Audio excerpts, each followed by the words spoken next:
An economy is a system in which suppliers produce the goods and services that consumers demand.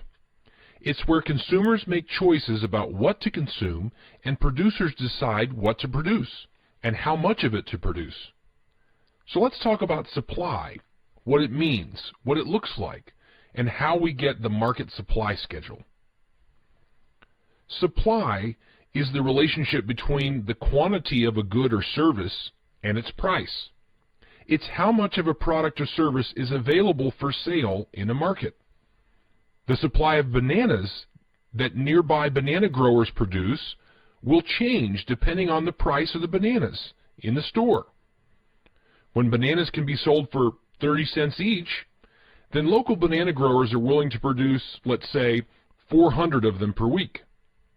But if the price of bananas goes up to 60 cents for the same bananas, then local banana growers are excited at the thought of how much profit they're going to make, and they're willing to supply 800 bananas instead. This is what we call quantity supplied. Quantity supplied is how much of a good or service sellers are willing and able to supply at a particular price.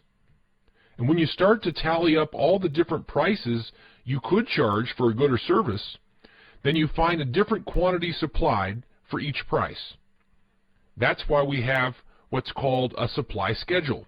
Now, I'm not sure about you, but whenever I hear the word supply schedule, I immediately think of some sort of calendar telling me when I'm supposed to pick up cleaning supplies or food, canned goods or something.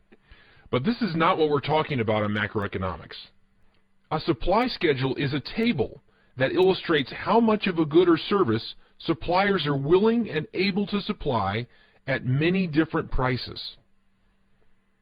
For example, the supply schedule for local bananas sold at the supermarket might look like this.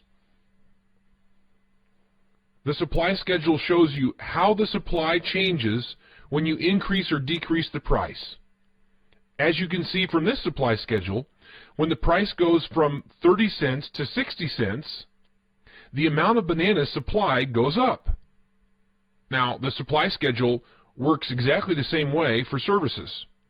Let's look at a supply schedule for Bob's Lowrider lawn cutting services in the neighborhood. As you can see, this supply schedule